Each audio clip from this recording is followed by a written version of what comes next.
దేవుడు పరిశుద్ధ నామానికి వందనాలు చెల్లిస్తున్నాం. ప్రతి సోమవారం బైబిల్ స్టడీ చూస్తున్న మీ అందరికీ నా యొక్క వందనాలు చెల్లిస్తున్నాం. దేవుడు ప్రేమ స్వరూపి అయిన దేవుడు. ఆయన ప్రేమ సర్వలోకానికి అందించడానికి సర్వ మానవుడిగా, పరిపూర్ణ మానవుడిగా ఈ లోకానికి అరదించిన దేవదేవునికి వందనాలు చెల్లిస్తున్నాం. దేవుడు మానవుని రూపం దాల్చి దేవుని స్వరూపం, దేవుని స్వభావాన్ని మనకి అనుగ్రహించుటకు ఈ లోకానికి వచ్చినాడు. దేవుని స్వరూపము చూసినట్లయితే దేవుని స్వరూపం మానవుని సహజ నిర్మాణం. ఇది మానవుని నిర్మాణంలో అంతర్భాగము, కానీ దాని లక్షణము ఇది మానవునిలో ఒక భాగం కాదు. మానవుని స్వభావం ప్రధానంగా ఇందులో రెండు రకాలుగా మనకి కనిపిస్తుంటుంది. ఒకటి దేవుని స్వభావం, ఇది భౌతికమైనది. రెండోది దేవుని స్వరూపం, ఇది మానసిక లేదా ఆధ్యాత్మిక పరమైనది. మొదటిగా దేవుని స్వభావం భౌతికమైనదిగా చూసినట్లయితే స్వరూపం అనే మాటకు హెబ్రీ భాషలో ప్రతిమ అనే అర్థం ఉంటుంది. అందుకే కొందరు అది ఆదికాండము 1వ అధ్యాయము 26వ వచనంలో మనలాంటి మనుషులను తయారు చేద్దామని తర్జుమా చేశారు. యోహాను సువార్త 4వ అధ్యాయము 24వ వచనంలో దేవుడు ఆత్మ అని వ్రాయబడింది. పై వివరణ దీనికి విరుద్ధం. ఈ బోధ మానవుని నిర్వచించుట ద్వారా దేవుని నిర్వహిస్తుంది. ఇది తప్పు. దేవుడు మొదట, మానవుడు తర్వాత రావాలి.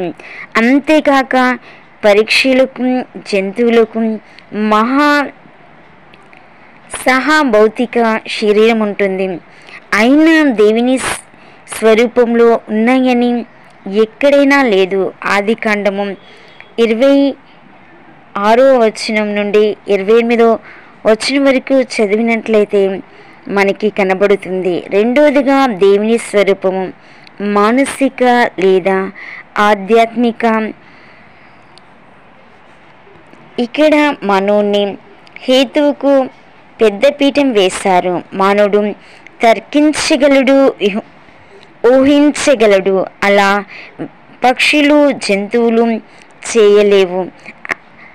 అందుకే జీవశాస్త్రంలో మానవుని హోమో సేసియన్లు లేదా ఆలోచించగల వ్యక్తులని అంటారు.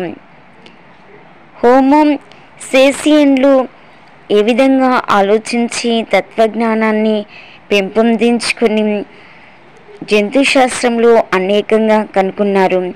దేవుని సర్వజ్ఞానాన్ని మాత్రమే కాదు, కానీ ఆయనకు అనేక ఇతర లక్షణాలు ఉన్నాయి. వాటిపై వివరణ చూపలేదు.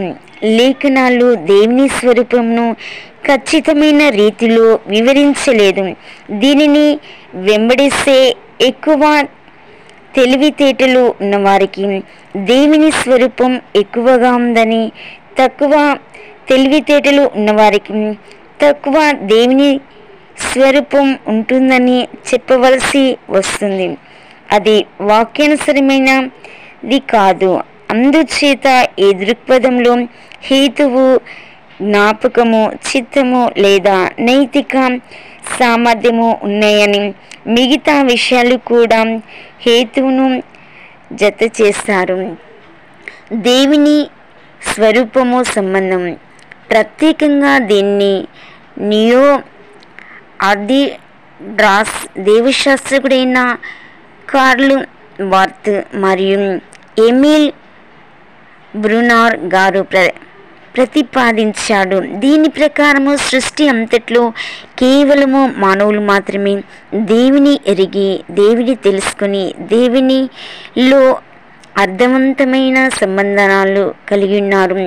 పాత నిబంధనలోని 10 ఆజ్ఞలు, క్రొత్త నిబంధనలోని 2 ప్రధాన ఆజ్ఞలు మానవుడు దేవునితోనూ మరియు తోటి మానవునితోటి సరియైన సంబంధాన్ని కలిగి ఉండాలని బోధిస్తున్నాడు. అయితే దీనికి ఉన్న సమస్యలు ఆదికాండము 9:6లో, యాకోబు 3:9 ప్రకారము తిరిగి జన్మించని వారికి కూడా దేవుని స్వరూపం ఉంటుంది. అయినను దేవునితోనూ తోటి మానవులతోనూ వారికి సరియైన సంబంధం లేదు కాదా?